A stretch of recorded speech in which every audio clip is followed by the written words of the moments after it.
بسم اللہ الرحمن الرحیم۔ حضرت عمر فاروق رضی اللہ تعالیٰ عنہ کی ایک کنیز جس کا نام زائدہ ہے آپ کے پاس ذرا دیر سے آئی تو آپ رضی اللہ تعالیٰ عنہ نے اس سے پوچھا کہ تمہارے دیر سے آنے کا کیا سبب ہے؟ اس نے بتایا میں جنگل میں لکڑیاں اکٹھی کر کے ان کا گٹھا باندھ کر کھڑی تھی۔ گٹھا میں نے ایک پتھر پر رکھا ہوا تھا کہ آسمان سے ایک فرشتہ اترا اور اس نے مجھے سلام کیا اور بتایا کہ وہ دارالغنہ بہشت ہے۔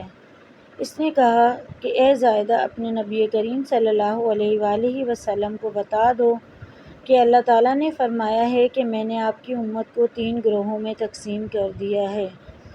پہلا گروہ بغیر حساب کتاب کے بہشت میں جائے گا، دوسرے گروہ پر حساب آسان کر دیا جائے گا اور ایک جماعت کو آپ کی شفاعت سے بخش دیا جائے گا۔ اس کے بعد وہ آسمان کی طرف پرواز کر گیا تو میں نے لکڑی کا گٹھا اٹھانے کی کوشش کی لیکن میں نہ اٹھا سکی۔ اسی اثنا میں فرشتے نے میری طرف دیکھا تو مجھے مشکل میں دیکھ کر واپس آیا اور جس پتھر پر گٹھا رکھا تھا اس کو حکم دیا کہ لکڑی کا گٹھا بما زائدہ کو اٹھاؤ اور انہیں حضرت عمر فاروق رضی اللہ تعالیٰ عنہ کے گھر کے سامنے اتار دو۔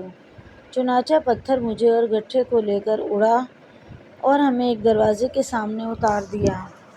اس کے بعد زائدہ خاتون نے حضور پاک صلی اللہ علیہ وآلہ وسلم کو فرشتے کا پیغام دیا تو یہ سن کر حضور پاک صلی اللہ علیہ وآلہ وسلم بڑے خوش ہوئے۔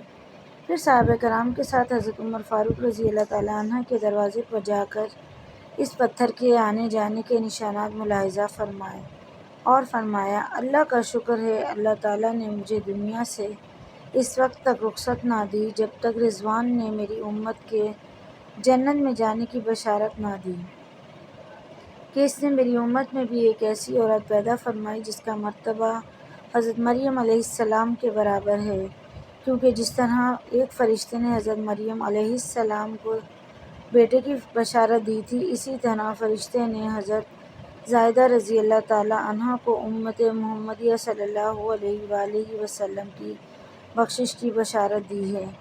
مزید ایسی ویڈیوز کے لیے چینل کو ضرور سبسکرائب کریں۔ ویڈیو پسند آئے تو لائک شیئر ضرور کیجیے۔